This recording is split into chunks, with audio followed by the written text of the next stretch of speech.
Hi అండి, నేను మీ Shilpa Vinay. Welcome to Vinsy kitchen. ఈరోజు మనం ఇన్స్టెంట్గా అప్పటికప్పుడు చేసుకుని ప్రసాదం పూర్ణం బూరెల్ని ఎలా తయారు చేసుకోవాలో చూద్దాము. పిండి రుబ్బే పని లేదు, పప్పు ఉడికించే పని లేదు, చాలా ఈజీగా చేసుకోవచ్చు. మార్నింగ్ త్వరగా ప్రసాదాలు వండి దేవుడికి పెట్టేసి ఆఫీస్కి వెళ్ళే వాళ్ళు ఉంటారు కదా, అలాంటి వాళ్ళకి ఈ రెసిపీ చాలా బాగా ఉపయోగపడుతుంది. అలాగే పప్పు పూర్ణం పడని వాళ్ళు ఉంటారు కదా, గ్యాస్ ప్రాబ్లం ఉంటుంది పప్పుతో చేస్తే, అలాంటి వాళ్ళకు కూడా ఈ ప్రసాదం బూరెలు చాలా బాగుంటాయి. మరి ఇంకెందుకు ఆలస్యం, ఈ ఇన్స్టెంట్ పూర్ణం బూరెల్ని ఎలా తయారు చేసుకోవాలో చూసేద్దాం రండి. ముందుగా స్టవ్ పైన ప్యాన్ పెట్టేసుకుని 3 టేబుల్ స్పూన్ల నెయ్యి వేసుకోవాలి. నెయ్యి బాగా కాగిన తర్వాత పావు కప్పు పచ్చి కొబ్బరి ముక్కలు, బాగా చిన్నగా కట్ చేసుకున్న పచ్చి కొబ్బరి ముక్కలు పావు కప్పు వేసుకుని వేయించుకోవాలి. ఇవి కొంచెం వేగిన తర్వాత 2 టేబుల్ స్పూన్ల జీడిపప్పు పలుకులు వేసుకోవాలి. వీటిని లైట్గా కలర్ చేంజ్ అయ్యేంత వరకు లో ఫ్లేమ్లో వేయించుకోవాలి. మరి ఎర్రగా అవసరం లేదు, చూడండి ఈ విధంగా వేగితే సరిపోతుంది. ఇప్పుడు వీటిని ఒక గిన్నెలోకి తీసేసుకుని పక్కన పెట్టేసుకోండి. ఈ మిగిలిన నెయ్యిలో 1 కప్పు గోధుమ రవ్వ వేసుకుని వేయించుకోవాలి. ఈ గోధుమ రవ్వ కూడా లో ఫ్లేమ్లో కమ్మటి వాసన వచ్చేంత వరకు వేయించుకోవాలి. ఒక పక్కన గోధుమ రవ్వ వేయించుకుంటూ మరొక పక్కన దీనికి కావాల్సిన నీళ్ళని కాచుకుందాము. 1 కప్పు గోధుమ రవ్వకి 3 కప్పుల నీళ్లు పోసుకోవాలి. ఈ నీళ్ళని మరిగించుకోవాలి. నీళ్లు మరిగేలోపు రవ్వ కూడా చక్కగా వేగిపోయింది. కమ్మటి వాసన కూడా వస్తుందండి రవ్వ వేగితే. అలాగే రవ్వ కూడా చూడండి ఈ విధంగా కొంచెం తెల్లగా కనిపిస్తుంది. ఈ విధంగా వేయించుకోవాలి. ఇప్పుడు ఇందులో మనం కాచుకున్న వేడి నీళ్ళని కొంచెం పోసుకోవాలి.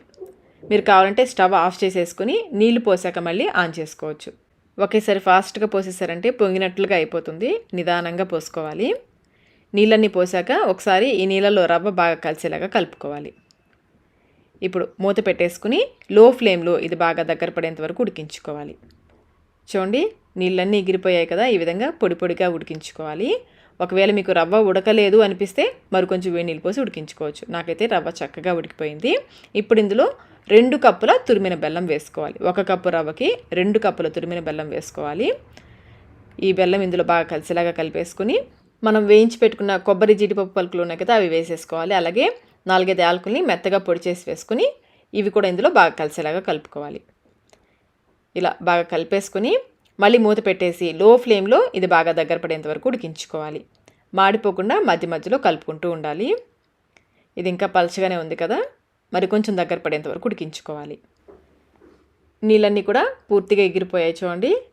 పాకం వచ్చినట్లుగా పాకంగా జిగురుగా ఉంటుంది. ఈ విధంగా దగ్గర పడేంత వరకు ఉడికించుకోవాలి. ఇలా ఉడికించేసుకొని చివరిగా మరొక టేబుల్ స్పూన్ నెయ్యి వేసుకుని స్టవ్ ఆఫ్ చేసేసుకోండి.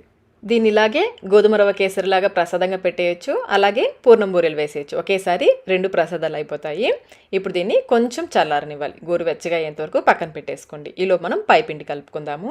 మిక్సింగ్ బౌల్లో 1 కప్పు గోధుమ పిండి, అదే కప్పుతో 1/2 కప్పు బియ్యపిండి కూడా వేసుకోవాలి. బియ్యపిండి వేయడం వల్ల బాగా క్రిస్పీగా వస్తాయి. అలాగే కొంచెం సాల్ట్, 2-3 చిటికెల సాల్ట్ వేసుకోవాలి. 2 టేబుల్ స్పూన్ల పంచదార, మీరు పంచదారకు బదులుగా బెల్లమైనా వేసుకోవచ్చు. 1/2 టేబుల్ స్పూన్ నెయ్యి కానీ నూనె కానీ వేసుకోవాలి. అలాగే 2-3 చిటికెళ్ళ వంట సోడా, ముందైతే కొంచెం వేసుకోండి, కావాలంటే చూసుకుని కూడా వేసుకోవచ్చు. ఒకసారి బాగా కలిపేసుకుని ఇందులో కొంచెం నీళ్ళు పోసుకుంటూ పిండిని మరీ గట్టిగా కాకుండా అలానే మరీ పలుచగా కాకుండా కలుపుకోవాలి. నీళ్ళు చూసుకుంటూ కొంచెం పోసుకోవాలి. పిండి ఎక్కడా కూడా ఉండలు లేకుండా బాగా కలుపుకోవాలి. మీరు కావాలంటే చేత్తో అయినా కలుపుకోవచ్చు. చూడండి ఈ విధంగా ఎక్కడా ఉండలు లేకుండా ఈ కన్సిస్టెన్సీ ఉండేలాగా కలుపుకోవాలి. మరీ చిక్కగా ఉండకూడదు, అలానే మరీ పలుచగా ఉండకూడదు. ఈ విధంగా కొంచెం స్టిక్కీగా ఉండాలి. పైపిండి రెడీ అయిపోయింది. ఈలోపు మనం తయారు చేసుకున్న కేసరి ఉంది కదా, అది కొంచెం చల్లారి ఉంటుంది. మరీ పూర్తిగా చల్లారిపోకూడదు, కొంచెం గోరువెచ్చగా ఉండాలి. ఒకసారి అంతా బాగా కలిసేలాగా కలుపుకోవాలి. ఎక్కడ కూడా గడ్డలు లేకుండా కలిపేసుకుని కొంచెం ఈ మిశ్రమాన్ని తీసుకుని బాల్స్ లాగా చేసుకోవాలి. చిన్నవి కావాలంటే చిన్నవి చేసుకోవచ్చు, పెద్దవి కావాలంటే పెద్దవి చేసుకోవచ్చు. నేనైతే ఈ సైజులో చేస్తున్నాను. ఈ సైజు అయితే మొత్తం మిశ్రమంతో 25 వరకు పూర్ణాలు వస్తాయి. ఇలా అన్నీ చేసేసుకుని పక్కన పెట్టేసుకోండి. ఈ బాల్స్ చేసేటప్పుడే స్టవ్ పై నూనె పెట్టేసామంటే నూనె చక్కగా కాగిపోతుంది. నూనె కాగిన తర్వాత కొంచెం పిండి వేసి చూడండి. పిండి వెంటనే ఇలా పైకి రావాలి. అలాగే చక్కగా పొంగుతుంది. ఇలా పొంగింది అంటే పొంగి చూడండి చక్కగా రౌండ్గా వచ్చింది. మనం వేసిన వంట సోడా కరెక్ట్గా సరిపోయినట్లు. ఒకవేళ మీకు పొంగకపోతే మరి కొంచెం ఒక 2-3 చిటికెళ్ళు వంట సోడా వేసుకోవచ్చు. ఇప్పుడు పిండిలో మనం తయారు చేసుకున్న బాల్స్ ఒక్కొక్కటిగా వేస్తూ స్పూన్తో చూడండి పిండితో అన్ని వైపులా కోట్ చేసుకోవాలి. నిదానంగా తీసి ఎక్స్ట్రా పిండిని చూడండి ఈ విధంగా తీసేసుకోవాలి, లేదంటే తోకలుగా వస్తుంది. ఇలా తీసేసుకుని నిదానంగా నూనెలోకి వేసేసుకోవాలి. ఇలాగే నూనెకి సరిపడా వేసేసుకోవాలి. మీడియం ఫ్లేమ్లో పచ్చిదనం తగ్గేంత వరకు కాలనివ్వాలి. వెంటనే కదపొద్దు. పైన పచ్చిదనం తగ్గి చక్కగా రంగు మారాయి చూడండి. ఈ విధంగా కాలిన తర్వాత రెండో వైపుకు తిప్పుకోవాలి. చిన్న ముక్కుడు కదా, ఒకదానికొకటి అంటుకుపోయాయి. బాగా కాలిన తర్వాత విడతీస్తే ఈజీగానే వచ్చేస్తాయి. ఫ్లేమ్ని అస్సలు హైలో పెట్టద్దు. మీడియం ఫ్లేమ్లోనే మంచి రంగు వచ్చేంత వరకు కాలనిస్తే ఇవి క్రిస్పీగా వస్తాయి. కాలిన తర్వాత చూడండి, ఈ విధంగా విడతీస్తే చక్కగా విడిపోతాయి. ఈ విధంగా గోల్డెన్ బ్రౌన్ కలర్ వచ్చేంత వరకు కాలనివ్వాలి. ఇలా కాలిన తర్వాత నూనెలో నుంచి తీసేసుకోవడమే. చూడండి ఎంత బాగా వచ్చాయి కదా ఇన్స్టెంట్ పూర్ణం బూరెలు. పప్పు పూర్ణం బూరెలు అయితే నూనెలో వేసినప్పుడు చీదే ఛాన్స్ ఉంటుందండి. ఇవైతే అస్సలు ఆ సమస్య కూడా ఉండదు. వేడిగా తింటే పైన క్రిస్పీగా, లోపల కేసరి స్టఫింగ్తో మధ్య మధ్యలో కొబ్బరి, జీడిపప్పు పలుకులు తగులుతూ రుచి అయితే అద్భుతంగా ఉంటుందండి. చేసుకోవడం కూడా చాలా ఈజీగా ఉంది కదా. చూడండి మీకు పైన క్రిస్పీగా తెలుస్తుంది. ఆరిన తర్వాత ఇవి కొంచెం మెత్తబడతాయి. వేడి మీద తింటే కనుక బాగా క్రిస్పీగా ఉంటాయి. మరి ఇంకెందుకు ఆలస్యం, మీరు ఈ రెసిపీని తప్పకుండా ట్రై చేయండి. ట్రై చేసి మీకు టేస్ట్ ఎలా అనిపించిందో మాకు కమెంట్ రూపంలో తెలియచేయండి. ఇప్పుడు మనం మరొక ఇన్స్టెంట్ పూర్ణం బూరెలు రెసిపీని చూద్దాము. ఇన్స్టెంట్గా పూర్ణాలు చేసుకోవాలన్నా, లేదంటే కొంతమందికి పూర్ణాలు ఆయిల్లో వేసినప్పుడు పగిలిపోతుంటాయి కదండి. ఈ ప్రాసెస్ ఫాలో అయ్యారంటే పూర్ణాలు మీకు చాలా చక్కగా వస్తాయి. ఇందులో నేను కొబ్బరి పూర్ణం పెట్టానండి. మీరు కావాలంటే పచ్చిశనగపప్పు పూర్ణమైనా పెట్టుకోవచ్చు, లేదా పెసరపప్పుతో చేసిన పూర్ణమైనా పెట్టుకోవచ్చు. కొబ్బరి పూర్ణం కోసం ఇక్కడ నేను ఒక మీడియం సైజ్ కొబ్బరికాయ తీసుకున్నానండి. కొబ్బరికి వెనక ఉన్న బ్రౌన్ కలర్ పార్ట్ని తీసేసి చిన్న ముక్కలుగా కట్ చేసుకుని మిక్సీ జార్లో వేసి గ్రైండ్ చేసుకోవాలి. ఇలా గ్రైండ్ చేసుకున్న కొబ్బరిని మెజర్ చేసుకుంటే నాకు 2 కప్పుల కొబ్బరి తురుము వచ్చిందండి. ఇలా మెజర్ చేసుకుంటే బెల్లం ఎంత వేసుకోవాలో తెలుస్తుంది. 2 కప్పుల కొబ్బరి తురుముకి 3/4 కప్పు బెల్లం తురుము అయితే కరెక్ట్గా సరిపోతుంది. ఇందులో 1/2 కప్ కంటే కూడా కొంచెం తక్కువ నీళ్లు పోసుకోవాలి. ఇక్కడ నేను 3 టేబుల్ స్పూన్ల నీళ్లు పోస్తున్నాను. ఈ బెల్లాన్ని కరిగించుకోవాలి. బెల్లం ఇలా పూర్తిగా కరిగిన తర్వాత స్టవ్ ఆఫ్ చేసేసుకుని ఒక ప్యాన్లోకి ఈ బెల్లం వాటర్ని ఫిల్టర్ చేసుకోవాలి. ఫ్లేమ్ని మీడియంలో పెట్టి ముదురు తీగపాకం వచ్చే వరకు ఉడికించుకోవాలి. పాకం మాడిపోకుండా మధ్య మధ్యలో కలుపుకుంటూ ఉండాలి. పాకం బాగా దగ్గర పడింది కదండి, ఒకసారి చెక్ చేద్దాము. చూడండి ఈ విధంగా ముదురు తీగ పాకం రావాలి. ఇప్పుడు దీంట్లో మనం గ్రైండ్ చేసుకున్న కొబ్బరిని వేసుకోవాలి. కొబ్బరి ఇందులో బాగా కలిసేలాగా కలుపుకోవాలి. కొబ్బరి వేసాక పాకం మళ్ళీ పలచబడుతుందండి. ఫ్లేమ్ని మీడియంలో పెట్టి ఇది బాగా దగ్గర పడే వరకు ఉడికించుకోవాలి. మనకి లడ్డూ చేయడానికి వీలుగా వచ్చేంత వరకు ఉడికించుకోవాలి. కనీసం 10 నిమిషాలు టైం అయినా పడుతుందండి. ఇలా బాగా దగ్గర పడిన తర్వాత 2 యాలకుల్ని దంచి వేసుకోవాలి. అలాగే 1/2 టీ స్పూన్ నెయ్యి కూడా వేసుకోవాలి. నెయ్యి వేస్తే ఫ్లేవర్ చాలా బాగుంటుందండి. మీరు వద్దనుకుంటే స్కిప్ చేసేయచ్చు. ఇదంతా బాగా కలిసేలాగా కలుపుకోవాలి. కొంచెం మిశ్రమాన్ని తీసుకుని ఇలా గట్టిగా ప్రెస్ చేస్తే మీకు లడ్డూలాగా రావాలి. ఇలా వచ్చింది అంటే కరెక్ట్గా ఉడికినట్లు. ఇప్పుడు స్టవ్ ఆఫ్ చేసేసుకొని ఈ మిశ్రమాన్ని చల్లారనివ్వాలి. ఇది కొంచెం గోరువెచ్చగా ఉన్నప్పుడు కావలసిన సైజులో లడ్డూలాగా చేసుకోవాలి. ఇదే విధంగా మిగిలిన లడ్డూలు అన్నీ చేసుకోవాలి. ఇలా అన్నీ చేసుకొని పక్కన పెట్టేసుకోండి. ఇప్పుడు మనం పైపిండిని తయారు చేసుకుందాము. దీనికోసం ప్యాన్లో 1 కప్పు పాలు, 1.5 కప్పుల నీళ్లు పోసుకోవాలి. మధ్య మధ్యలో కలుపుకుంటూ పాలని 1 పొంగు వచ్చే వరకు కాగనివ్వాలి.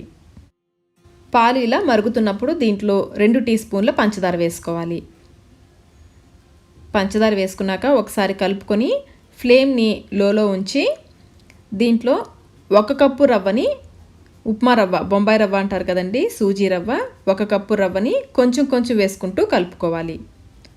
ఉండలు కట్టకుండా కొంచెం కొంచెం వేసుకుంటూ కలుపుకోవాలి. ఫ్లేమ్ లోలోనే ఉండాలండి. ఇలా కలుపుకుంటూ ఇలా కొంచెం దగ్గర పడిన తర్వాత దీంట్లో 2-3 చిటికెళ్ళ ఉప్పు, అలాగే కొంచెం యాలకుల పొడి, 1/2 టీ స్పూన్ నెయ్యి వేసుకోవాలి. ఇదంతా బాగా కలిసేలాగా కలుపుకొని ఈ మిశ్రమాన్ని కొంచెం సేపు ఉడికించుకోవాలి.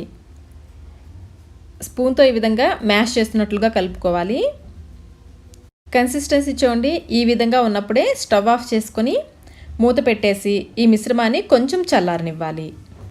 ఈ మిశ్రమం కొంచెం వేడిగా ఉన్నప్పుడు స్పూన్తో ఈ విధంగా 2 నిమిషాల పాటు బాగా కలుపుకోవాలి. వేడిగా ఉంటుంది కాబట్టి చేత్తో తాకలేమండి, అందుకని ఇలా స్పూన్తో స్మూత్ టెక్స్చర్ వచ్చేంత వరకు కలుపుకోవాలి. ఇలా బాగా కలుపుకున్న తర్వాత చేతికి కొంచెం నెయ్యి రాసుకుని కొంచెం కొంచెం పిండిని తీసుకుంటూ లడ్డూలాగా చేసుకోవాలి. పైపిండి మరీ లూజ్గా కాకుండా మరీ గట్టిగా కాకుండా ఈ విధంగా ఉండాలి. ఒక వాయికి సరిపడా మాత్రమే చేసుకోవాలండి. అన్నీ ఒకేసారి చేసేసారంటే డ్రై అయిపోతాయి. ఒక వాయికి సరిపడా చేసుకుని మిగిలిన పిండి ఆరిపోకుండా మూత పెట్టేసుకోవాలి. పై పిండి లోపల పూర్ణం కంటే కూడా డబల్ సైజులో ఉండాలి.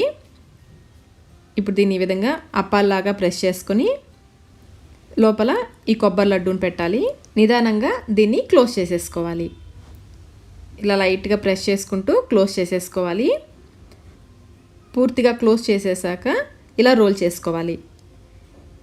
ఇక మీకు ఆయిల్లో వేసినప్పుడు పగిలే ఛాన్సే ఉండదండి. ఇదే విధంగా మిగిలినవన్నీ చేసుకోవాలి. కొత్తగా పూర్ణం బూరెలు ట్రై చేసే వాళ్ళకి ఈ ప్రాసెస్ చాలా ఈజీగా ఉంటుందండి. ఇలా ఒక వాయికి సరిపడా చేసేసుకుని డీప్ ఫ్రైకి సరిపడా నూనె పెట్టి మీడియం ఫ్లేమ్లో బాగా కాగనివ్వాలి. నూనె బాగా కాగిన తర్వాత కొంచెం రవ్వ మిశ్రమాన్ని బాల్ లాగా చేసి వేయండి. నూనె కరెక్ట్గా కాగిందనుకోండి చక్కగా ఇలా బాల్ లాగా వస్తుంది. లేదంటే ఆయిల్లో ఇది స్ప్రెడ్ అయిపోతుంది. అందుకనే నూనె కాగిందో లేదో కొంచెం వేసి చూశాక మనం తయారు చేసుకున్న పాల ముంజల్ని వేసుకోవాలి. ఆయిల్కి సరిపడా వేసుకొని 1 నిమిషం పాటు కదపకుండా అలా ఉంచేయాలి.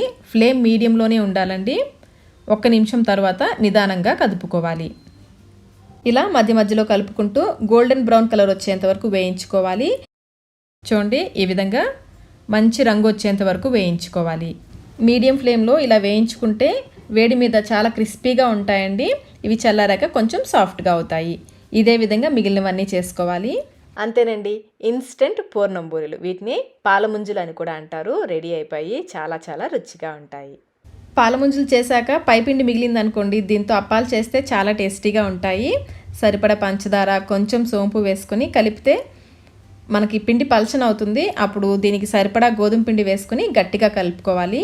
ఒకవేళ మీకు పిండి మిగిలితే యూజ్ అవుతుందని చూపిస్తున్నాను. ఇలా గట్టిగా కలుపుకోవాలి. ఇప్పుడు వీటిని అప్పాలాగా చేసుకొని ఆయిల్లో ఫ్రై చేసుకోవాలి. సోంపు ఇష్టం లేని వాళ్ళు సోంపు స్కిప్ చేసేసి యాలకుల పొడి వేసుకోవచ్చు. ఇలాగే అన్ని అప్పాలు చేసుకుని నిదానంగా ఒకటి వేసి అది పైకి వచ్చాకనే రెండోది వేసుకోవాలి. ఇలా మీడియం ఫ్లేమ్లో రెండు వైపులా మంచి గోల్డెన్ బ్రౌన్ కలర్ వచ్చేంత వరకు వేయించుకోవాలి. ఈ అప్పాలు కూడా చాలా చాలా టేస్టీగా ఉంటాయండి.